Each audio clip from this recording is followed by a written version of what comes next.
Bonjour Ousseynou Narguey. Bonjour, mon cher Maurice Koulibaly, chez vous à Bamako. Vous étiez proposé de nous mettre une petite musique de Salif Keita pour adoucir les mœurs de notre actonautes. Vous ne l'avez pas fait. Je vous assure que je l'ai fait. Peut-être que ce n'était pas assez fort, mais j'avais mis du Salif Keita. J'avais même mis Mandiou de grande renommée. Mon Dieu, excellent classique. Ouais, Bon ben, ce sont les aléas de la technique et de la vraiment. technologie. Peut-être vous l'avez entendu, mais pas moi. Mais toujours est-il que ce n'est pas plus grave que ça. Donc nous enregistrons ce mardi 21 mai, surlendemain de la belle fête de Pentecôte, célébrée par les croyants chrétiens du monde entier et du Sénégal, avec un beau pèlerinage marial comme de tradition à Popenguine. Je vous souhaite d'avoir passé une très belle fête et peut-être vous interpelle sur la signification de la Pentecôte, la montée ou la dernière montée de Jésus au ciel après sa rencontre avec ses disciples. Absolument. Merci beaucoup Ousseynou pour cette belle introduction. Merci pour vos vœux qui sont toujours joliment tournés et toujours pleins de fraternité. Je vous en remercie beaucoup. Vous êtes, de mon point de vue, le représentant d'une belle tradition, celle de Saint-Louis, et de la cohabitation harmonieuse. Je ne veux pas parler de dialogue islamo-chrétien, mais de cohabitation entre les religions, dont le Sénégal s'est fait est caractéristique et dont Saint-Louis est le héros. Saint-Louis, la belle, la ville éternelle. Merci beaucoup, Seynou, pour la Pentecôte. En fait, c'est à 50 jours de la Pâque, de la fête de Pâques, et c'est le moment où l'Esprit Saint descend.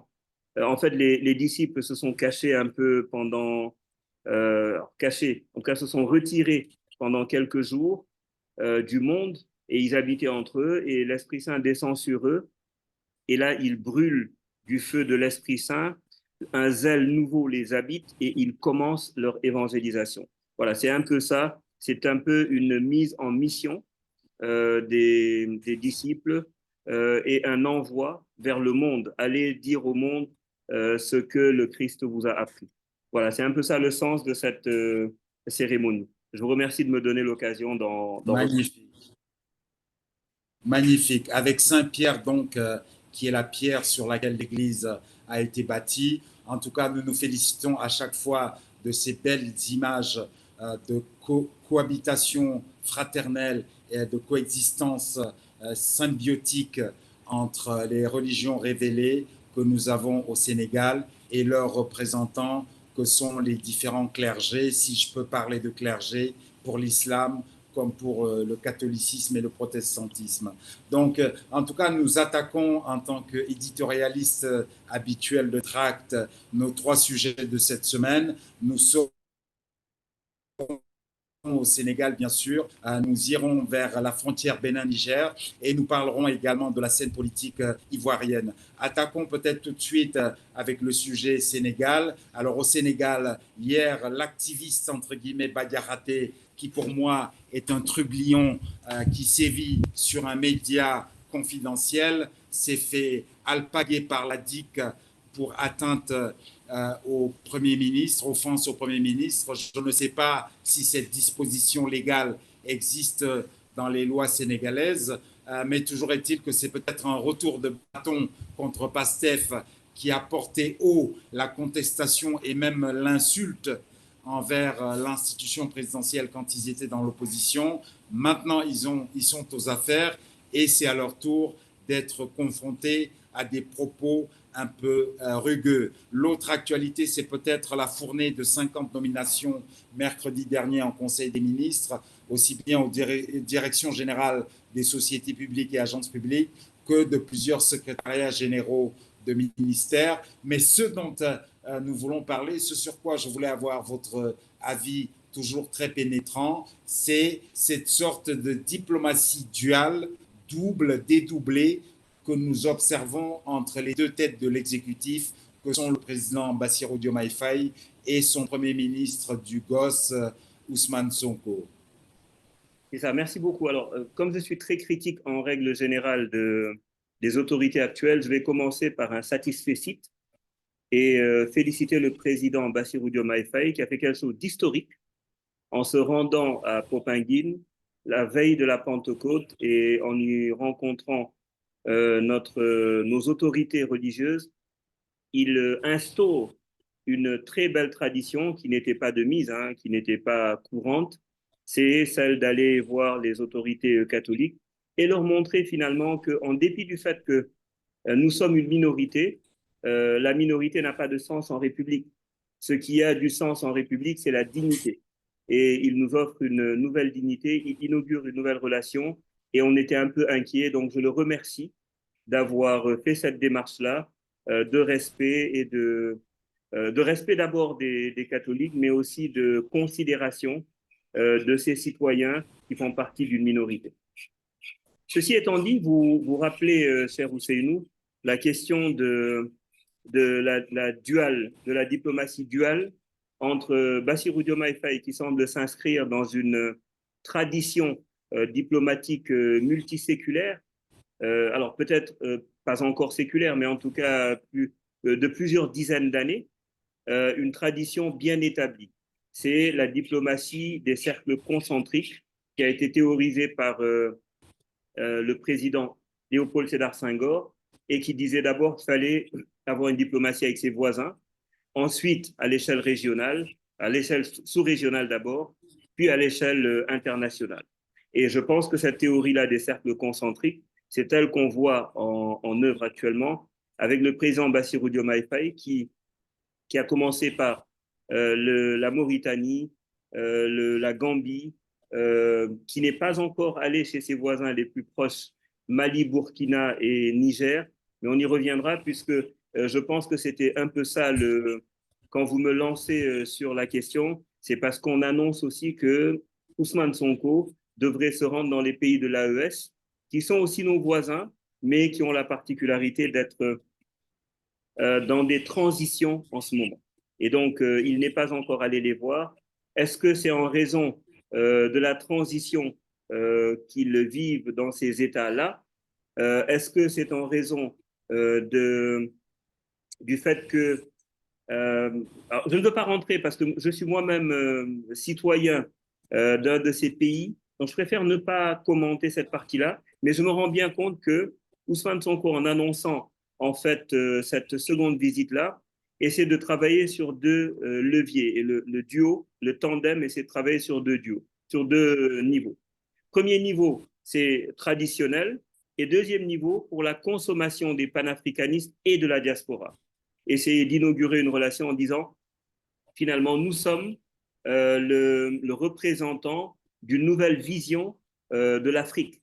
Une Afrique qui se conçoit comme souveraine, comme panafricaine, comme soucieuse de ceux qui ne sont pas attachés aux valeurs qui ont fait l'Afrique que nous connaissons aujourd'hui et que certains appellent la France-Afrique. Je ne sais pas ce que ça donnera. On a vu Mélenchon arriver récemment. Mélenchon, rien, de mon point de vue, rien ne rapproche Mélenchon et son parti Les Insoumis de PASTEF. Ni les valeurs qui sont pro-homosexuels, pro-LGBT, ni comment ça s'appelle, ni le parcours, ni non plus le fait qu'il ne soit pas en responsabilité ne dit rien de ce que ça pourrait apporter. Alors d'aucuns ont dit que c'était par gratitude, parce que la France insoumise avait aidé le PASTEF en soutenant bruyamment et médiatiquement le PASTEF dans sa traversée du désert. Il n'est pas le seul et surtout il n'est pas le plus emblématique de ce soutien-là.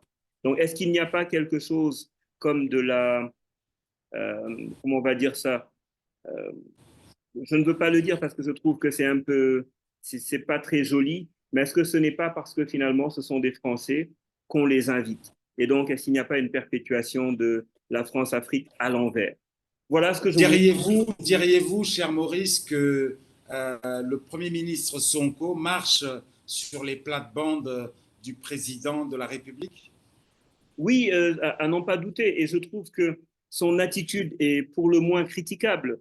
Il se passe comme si il cherchait à éteindre l'aura. Mais comment vous expliquez, cher Ousseynou, et je vais peut-être le présenter comme ça, comment vous expliquez qu'en même temps que le président Bassirou Diomaye fait une tournée diplomatique en Afrique, dans notre sous-région, où il va voir les autorités de la CEDEAO et il rencontre des gens de notre union monétaire, comment vous expliquez que dans le même temps, Ousmane Sonko soit aussi attaché à faire des activités politiques qui polluent, qui parasitent et qui empêchent, qui éteignent un peu l'aura et l'impact de ce que le président de la République fait et qui est utile.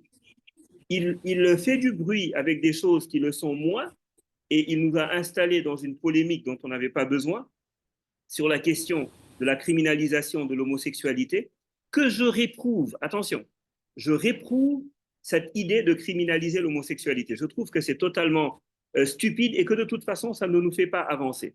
Mais en obligeant, en invitant Mélenchon et en le faisant prendre la parole sur ce sujet, il nous oblige à nous déterminer en disant nous ne sommes pas d'accord. Parce qu'évidemment, je ne suis pas d'accord non plus pour le mariage pour tous. Voilà. Et ce sujet-là, on n'aurait pas dû le cliver. Voilà ce que je voulais dire. Et Ousmane Sonko ne fait pas de cadeaux, ne rend pas les choses faciles pour Bassirou Diomaye Faye. C'est ce que je voulais dire. Et je vous redonne la parole peut-être, Ousseynou, pour que vous me disiez ce que vous pensez. Écoutez, moi je pense que voilà, la diplomatie, les affaires étrangères restent la prérogative et le domaine réservé du chef de l'État, en l'occurrence Bassirou Diomaye Faye. Donc je pense malvenu que pendant que le président de la République est au Ghana après être allé à Abidjan, rencontrer successivement Ouattara puis le président Nana Akufo-Addo, que Ousmane Sonko reçoive comme un chef d'État et non pas son homologue Premier ministre, non pas l'alter ego du président que serait Macron en France, mais reçoivent le repoussoir de l'opposition française qui est Jean-Luc Mélenchon avec son parti La France Insoumise. Oui, je pense qu'il y a pollution de l'espace médiatique et diplomatique du président de la République. Maintenant, j'observe que en termes de réception au Sénégal, la première personnalité à avoir été reçue par le président Diomaye Faye est le président du Rwanda, le rwandocrate Paul Kagame, qui est dans une relation très difficile et conflictuelle avec la France officielle, à qui il ne cesse de rappeler, je le cite, que les faits sont têtus, parlant donc de l'implication de la France officielle dans le génocide rwandais de 1994, ce que d'ailleurs le président Macron a presque accepté comme étant une évidence historique du bout des lèvres.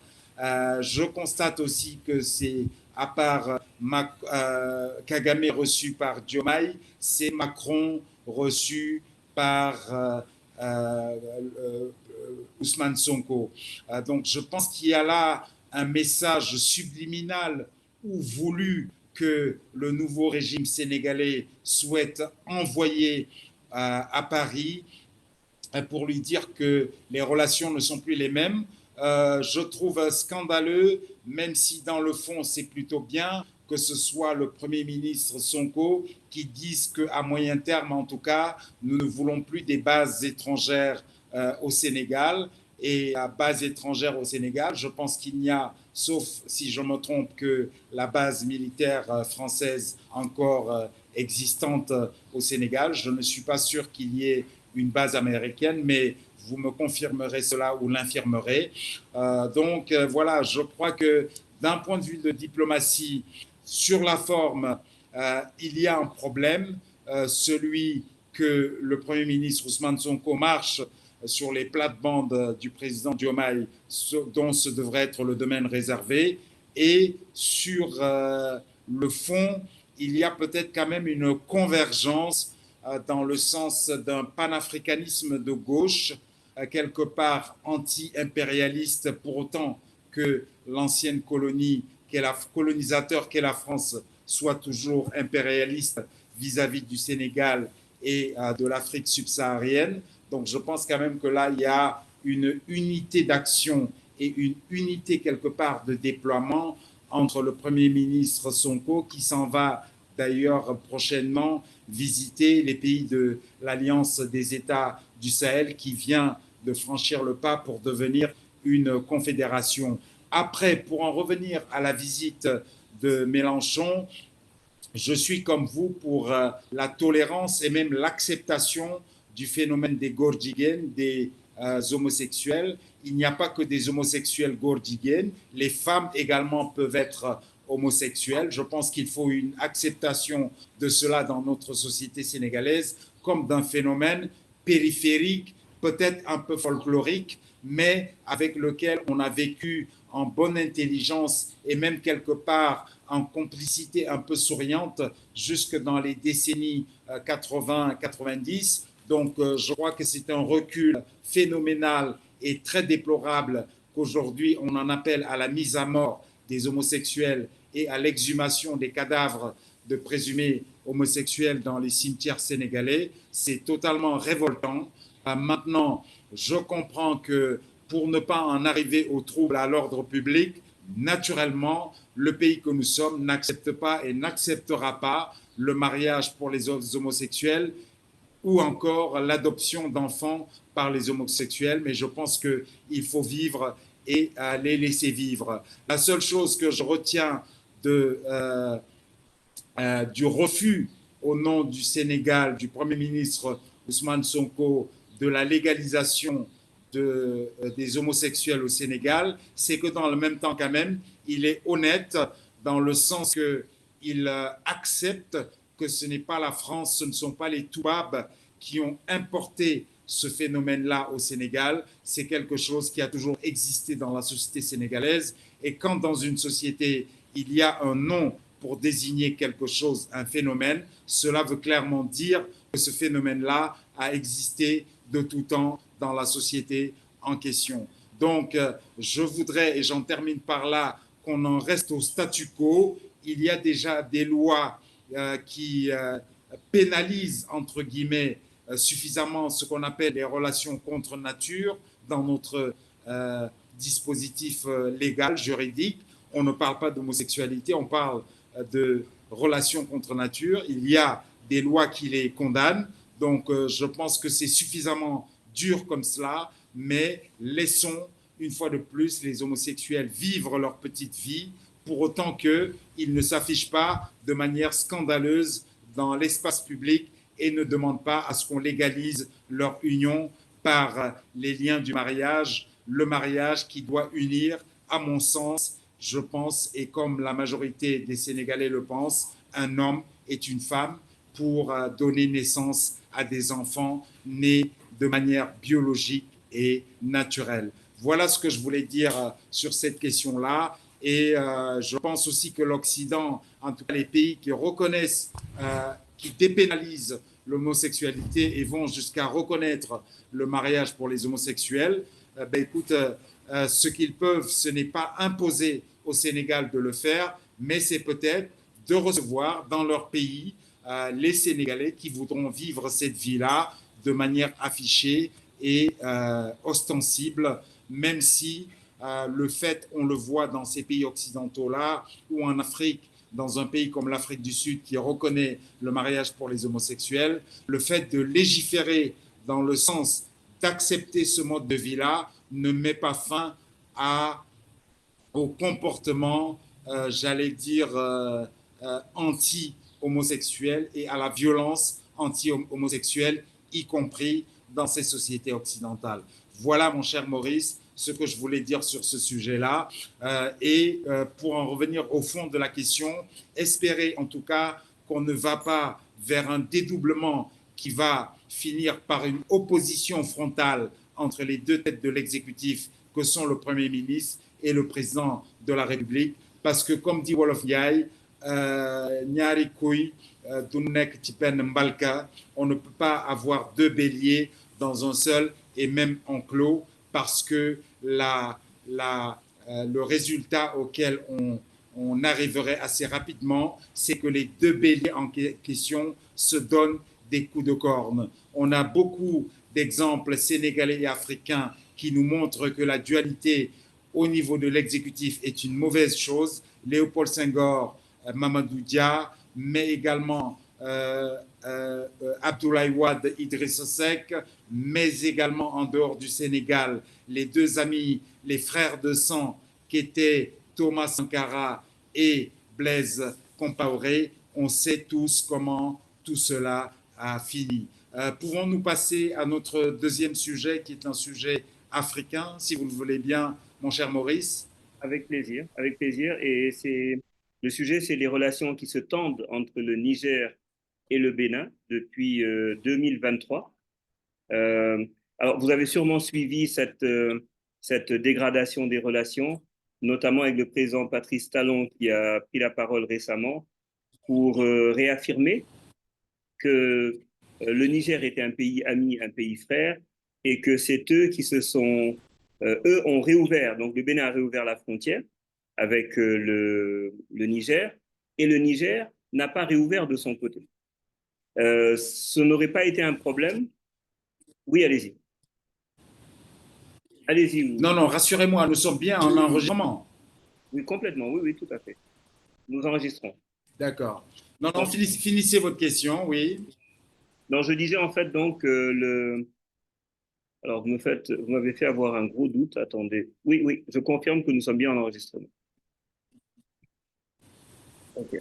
Donc, je disais en fait que le Bénin a réouvert la frontière de son côté et le Niger, parce qu'il faut se rappeler que l'amitié entre le Niger et le Bénin, qui était caractérisée d'ailleurs par une coopération économique solide et presque une interdépendance commerciale, parce que le Bénin est la fenêtre maritime du Niger. Mais quand il y a eu le coup d'État au Niger en juillet 2023, qui a renversé le président Mohamed Bazoum, ça a été le début de la période de turbulence, parce que la réaction immédiate de la CEDEAO a été l'imposition de sanctions extrêmement sévères, incluant la fermeture des frontières. Et c'est ça qui fait que euh, le Bénin a fermé ses frontières, et puis, à la faveur de l'évolution, et il y a peut-être 2 mois, le Bénin a réouvert les frontières. Le Niger, drapé dans son orgueil, de mon point de vue mal placé, a refusé d'ouvrir la frontière de son côté. Ce qui fait que à la frontière entre le Niger et le Bénin, aujourd'hui, il y a plein de petits trafics qui se développent avec des pirogues qui transportent de la nourriture d'un des bords du fleuve à l'autre bord du fleuve. Et les populations vivent comme ça et essaient de se débrouiller. Ce qui a lancé le problème récent, c'est qu'il y a un pipeline, en fait, qui part et c'est ce qu'on a appelé la diplomatie du pétrole. Parce que l'exportation du pétrole nigérien passe par le port de Sémé-Podi. Donc, c'est à l'est du Bénin, le port de Cotonou. Donc, cette infrastructure-là qui a été construite avec l'aide de la China National Petroleum Corporation est essentielle pour l'économie nigérienne, qui dépend fortement des revenus pétroliers pour faire face à ses défis financiers post-coup d'État. Et le problème, en fait, c'est que le Bénin a considéré que c'était une remise en cause de leur souveraineté. D'un côté, qu'ils ferment leurs frontières et que de l'autre, ils viennent quand même faire passer leur pétrole pour l'exporter vers Dieu sait où. Donc ça a quand même gêné. Et le président Talon a dit donc fermement que cela ne serait pas possible. Qu'à moins d'ouvrir les frontières, il ne serait pas possible pour le pétrole nigérien de transiter par le port du Bénin. Ce qui est très préoccupant quand on connaît les tensions de trésorerie que vivent les régimes en transition, mais plus sûrement celui du Niger, qui a vu beaucoup d'aides et beaucoup de subventions, beaucoup de concours des bailleurs financiers internationaux être interrompus. Ça peut poser un problème. Est-ce que vous avez suivi cette question et qu'est-ce qu'il vous en semble? Oui, j'ai suivi cette question et j'ai vu seulement hier aux infos que le premier bateau chinois de la China National Petroleum Corporation, donc, avec 1 million de barils, a pu appareiller depuis le port béninois pour l'étranger et notamment en direction de la Chine.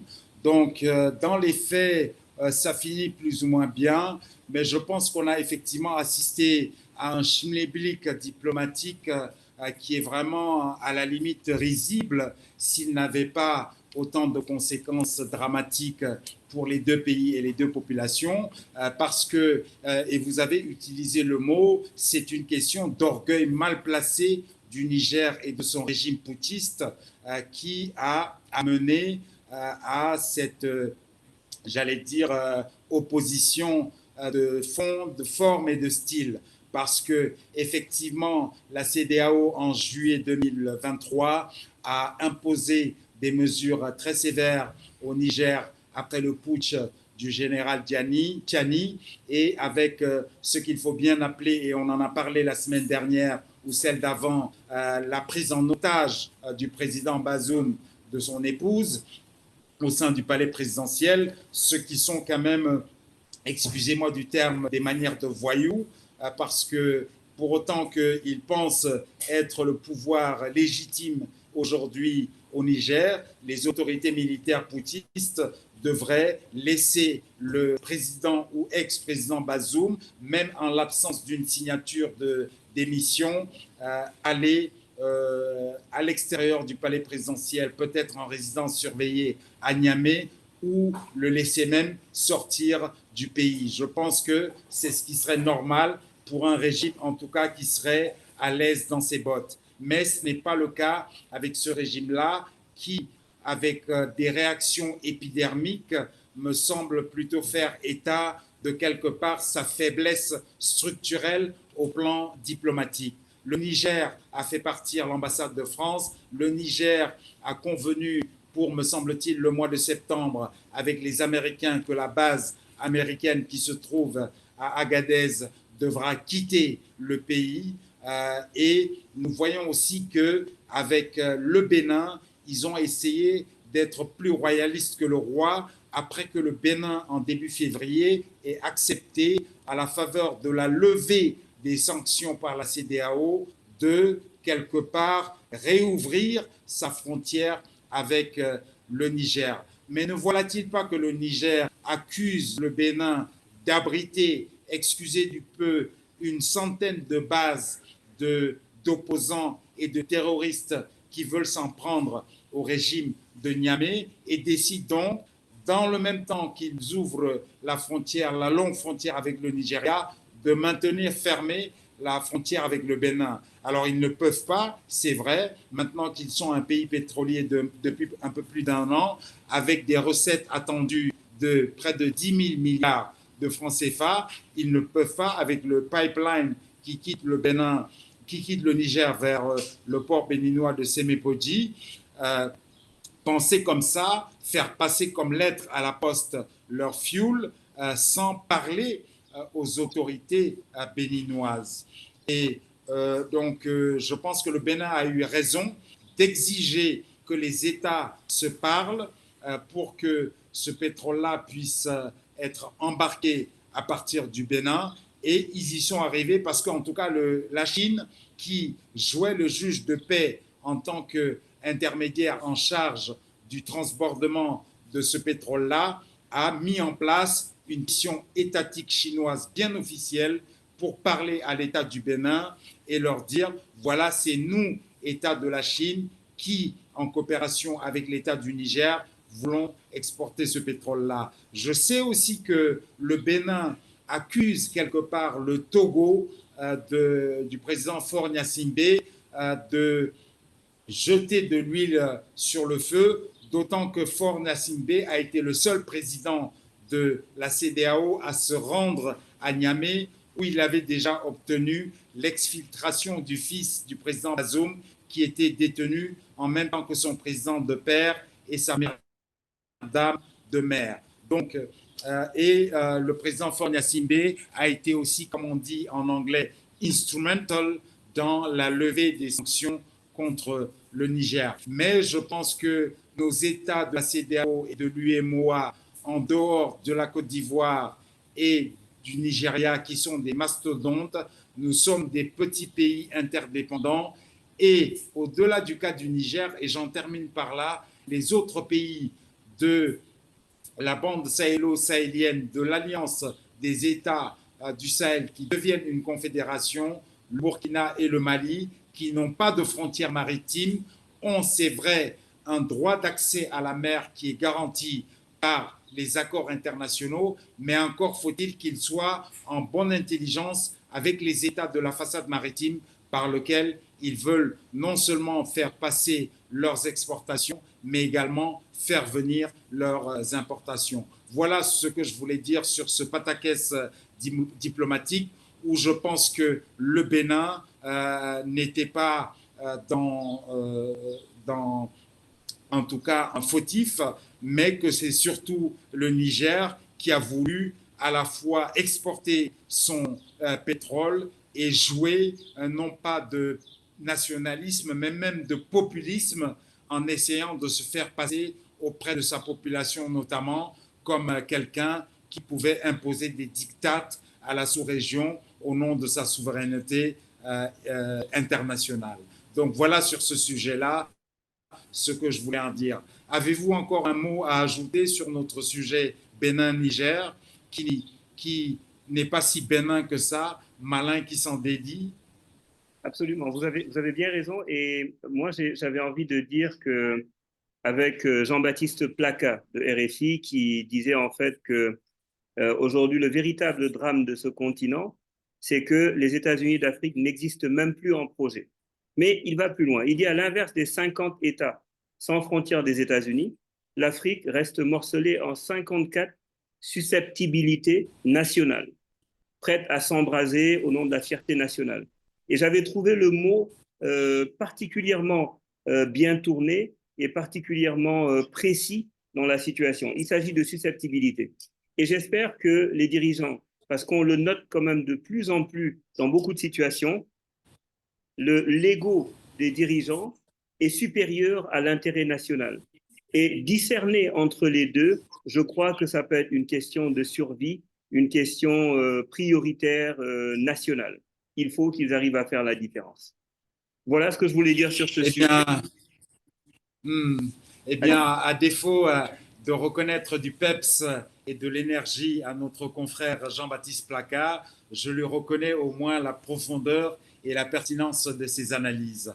Mais voilà, j'aimerais qu'il ait autant d'énergie que vous quand il nous délivre ses éditoriaux. Mais enfin, comme vous dites, il ne faudrait pas que les égos de nos leaders prévalent sur nos intérêts nationaux bien compris dans cette Afrique morcelée en 54 États, dont des États même, je pense ici au Somaliland, qui existent de fait avec leur monnaie, leur passeport, mais ne sont pas reconnus depuis plus de 20 ans par la communauté internationale, ce qui est quand même une situation, vous le conviendrez avec moi, ubuesque et vraiment drôlatique.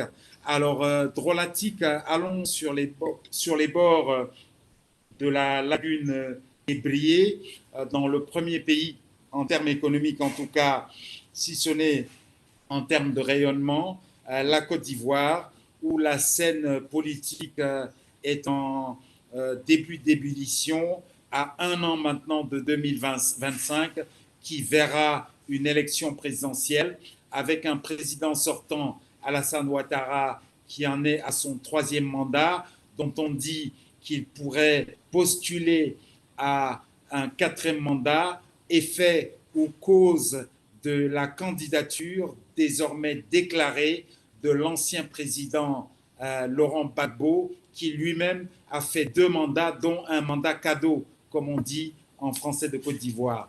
Alors, que vient à nouveau faire Laurent Gbagbo après 2 mandats, après des années de contestation juridique à la Cour pénale internationale, après qu'il ait mis de l'ordre dans sa vie personnelle en divorçant d'avec sa première épouse, que vient faire Laurent Gbagbo dans cette future présidentielle 2025 qui me semble s'apparenter pour lui à une véritable galère, surtout que son parti, le PPACI, n'a pas fait bonne figure aux dernières élections régionales et communales de Côte d'Ivoire. Effectivement, alors vous faites bien et franchement, votre capacité à saisir la substantifique morale des questions est prodigieuse. Vous dites effectivement que qu'est-ce qu'il va faire dans cette galère? Parce qu'il s'agit vraiment d'une galère. Je pense que le choix de Laurent Gbagbo d'aller dans cette galère-là procède aussi de ses échecs. Les résultats décevants des élections locales de 2023 du Parti des peuples africains de Côte d'Ivoire l'ont conduit à entreprendre une réorganisation significative de son parti. Il a nommé des figures clés à des postes stratégiques et le but, en fait, c'est de renforcer la cohésion interne et d'améliorer l'efficacité du parti en espérant mobiliser une base solide pour les élections présidentielles à venir. Mais il répond aussi à deux situations qui n'ont rien à voir avec le parti. Premièrement, c'est le décès de Henri Konan Bédié, un des monstres sacrés de la vie politique ivoirienne. Et deuxième question, c'est l'arrivée annoncée de Tidiane Thiam, qui a repris le parti de Bédié au la main et qui est en train de se préparer pour cette élection-là. Il se dit donc que... Le PDCI-RDA. PDCI-RDA. Et il se dit donc que s'il ne fait pas, s'il ne s'organise pas correctement, il risque de perdre son parti et de sortir des radars politiques, les radars de la vie politique en Côte d'Ivoire. Il a quand même deux écueils. Le premier écueil, c'est son exclusion actuelle de la liste électorale, parce que, vous le savez, et nos tractonautes très au fait de ces questions, savent qu'il a été condamné à 20 ans de prison pour le casse de la BCAO. Et de la BCAO d'Abidjan, et il est déterminé à contester cette décision qu'il considère comme une injustice. Et cette exclusion-là est perçue par Gbagbo lui-même et ses partisans comme une atteinte à la démocratie et une manœuvre politique pour l'empêcher de se présenter en 2025. Gbagbo a pour ambition de réformer, c'est lui qui le dit, de réformer les lois électorales pour garantir une plus grande équité et transparence dans le processus électoral. Je dois rappeler que Gbagbo a été exilé. Gbagbo a été condamné par contumace. Il ne s'est pas présenté à son procès. Mais pourquoi ne s'est-il pas... Il ne le pouvait pas étant à la CPI. Exactement. Et c'est ça le caractère inique de cette condamnation et le caractère politique. Parce qu'il faut rappeler qu'à la CPI, il a été innocenté. Il a eu un non-lieu total après 10 années de procédure et de bataille juridique. Donc, c'est une double peine s'il ne pouvait pas se présenter sur la base de cette condamnation-là. Enfin, et c'est un autre sujet, et c'est un sujet plus global, c'est que Alassane Ouattara lui-même avait toujours dit que soit tous les monstres de la vie politique s'arrêtent en même temps, et lui, dans ce cas, il n'est plus candidat, soit il se représentera. On est dans une situation où l'un des cadors de la vie politique ivoirienne, en l'occurrence Gbagbo, se présente. Il n'a plus le choix, il va se présenter. Cependant, il n'en a pas la possibilité. La loi ivoirienne, la constitution ivoirienne, ne lui en donne pas le loisir. En réalité, Alassane Ouattara a été élu président en 2010. Il a été réélu en 2015. En 2020, il s'est présenté pour un troisième mandat. On a suivi les épisodes entre les deux premiers ministres qui sont décédés successivement. Mais lui arguait à l'époque que la nouvelle constitution de 2016 avait remis les compteurs à zéro. Je vous vois sourire, ça vous fait penser à l'affaire de Abdoulaye Wade et puis le débat qui a été réglé par Macky Sall, mais pour lequel les partisans de Macky Sall disaient aussi que la révision constitutionnelle avait remis les compteurs à zéro. Mais Macky Sall lui-même le disait. Macky Sall lui-même disait qu'il renonçait le 3 juillet, mais qu'il avait droit à se présenter. Exactement. Et la constitution ivoirienne, comme celle sénégalaise, limite le nombre de mandats présidentiels à 2. Et cette règle est maintenue malgré le changement de constitution. Donc finalement, on est dans la même situation qu'au Sénégal il y a peu. Et malgré cette limitation, des initiatives aujourd'hui en Côte d'Ivoire se font jour pour soutenir une nouvelle candidature de Ouattara en 2025. Il y a une pétition, par exemple, qui a été lancée par l'Union des leaders pour la candidature d'Ado en 2025, dont l'objectif, c'est de recueillir 4 millions, excusez du peu, de signatures pour encourager Ouattara à se présenter. Et ses partisans soutiennent que sa continuité au pouvoir garantirait la stabilité. Vous vous souvenez de cet argument, cette douce musique de la stabilité et du développement économique de la Côte d'Ivoire qu'on revoit à nouveau arriver. Cependant, la candidature potentielle de Ouattara pour un nouveau mandat pourrait provoquer des tensions politiques et sociales, et beaucoup voient cette démarche comme une violation du principe de la limitation des mandats, ce qui pourrait alimenter la polarisation et l'instabilité politique en Côte d'Ivoire. Voilà ce que je voulais dire sur les élections présidentielles de 2025 en Côte d'Ivoire, ou des enjeux politiques quand même significatifs, avec Gbagbo qui cherche à revenir sur la scène pour corriger des injustices, et Ouattara qui, malgré les controverses constitutionnelles, pourrait se faire violence. Ah, c'est lui qui le dit. Il se dévoue pour la nation, et moi je le dis pas sans rire, pour assurer la continuité de son leadership. Donc, c'est des dynamiques complexes, mais dites-nous, cher Ousseynou, ce qu'il vous en semble.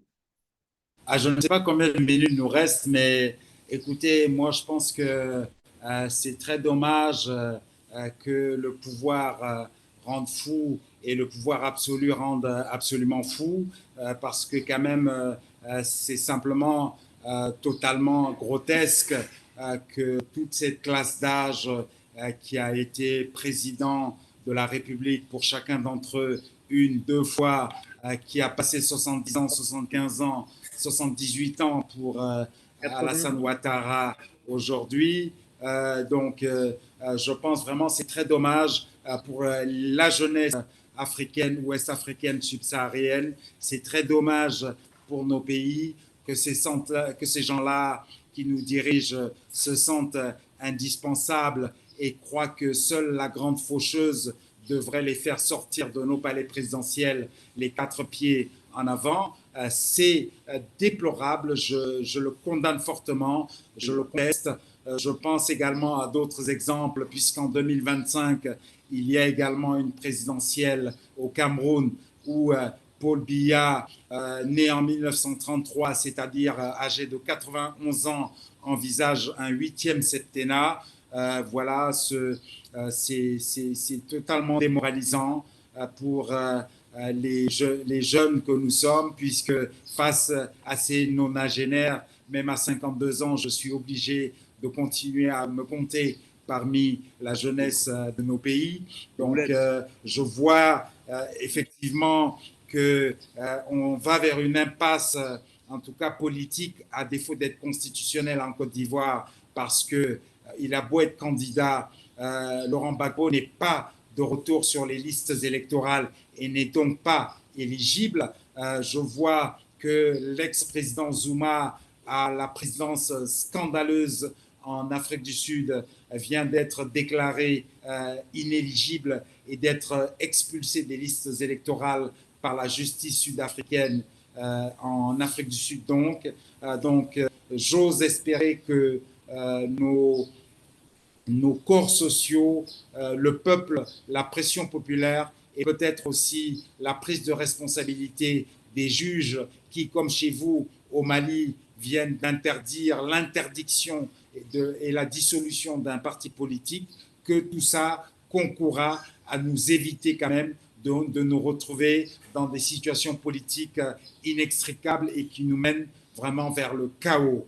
Aujourd'hui, la Côte d'Ivoire mérite l'arrivée aux affaires d'une nouvelle classe politique en termes d'âge et de génération. On pense bien sûr à Tidiane Thiam qui a une belle carte à jouer et qui serait une belle incarnation de de la nouvelle Côte d'Ivoire positive et ouverte au reste de la sous-région, avec un Thiam qui a des origines lointaines sénégalaises, même s'il est un vrai Ivoirien bon teint. Je pense à Jean-Louis Billon qui a aussi le droit de postuler à la présidence de la République, même s'il est dans un tout petit couloir désormais, ayant quitté son parti d'origine, le PDCI, qui est bien sûr maintenant dirigé par Tidiane Thiam. Je pense à Blé Goudé, qui a été voilà, le ministre de la Jeunesse et quelque part un bout en feu, mais dont je pense qu'il est revenu à plus de sagesse. Il a peut-être le droit, venant de cet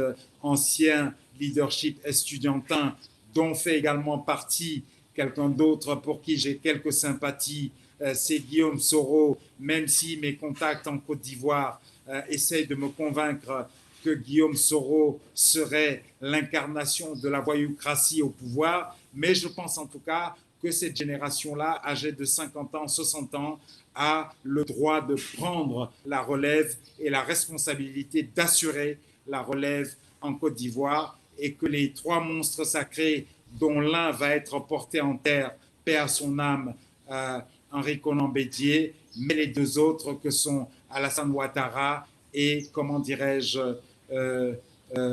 Laurent Gbagbo, devraient, entre guillemets, excuse my French, nous laisser en paix et laisser le pays continuer sa trajectoire politique, économique et historique. Voilà, donc je ne sais vraiment pas que vient faire Laurent Gbagbo dans la galère de la présidentielle 2025, si ce n'est semer encore plus la zizanie dans un pays qui a besoin de réconciliation et de toujours plus de réconciliation, un pays qui connaît de grands clivages entre deux grandes minorités religieuses que sont les chrétiens et les musulmans, entre deux grandes régions vraiment différentes que sont le nord et le sud. Je pense que ce pays-là aura et a toujours plus besoin de réconciliation, et qu'il n'est pas normal que des gens qui ont eu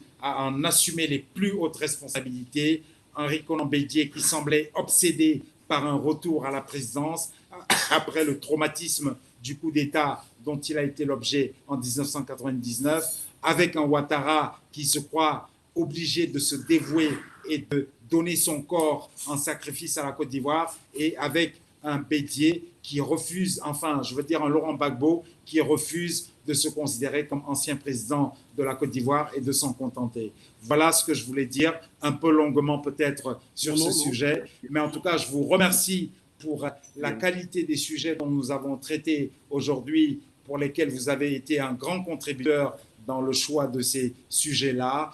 Je me fais également l'écho de nos tractonautes, en tout cas ceux du Sénégal, pour dire l'appréciation positive qu'ils font, mon cher Maurice, de votre participation à notre duo d'éditorialistes chaque semaine dans Tout à Trac. Voilà, je vous remercie. Et sauf si vous avez un dernier mot, en ce qui me concerne, je vous dis au revoir, et je me demande si vous avez préparé Mandjou pour nous le mettre en clôture de l'émission.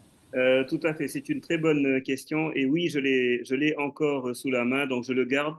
Et je vous remercie, cher Ousseynou, de la qualité de l'émission que vous avez réussi à créer. Et je vous dis à très bientôt. À très bientôt. Au revoir. Merci.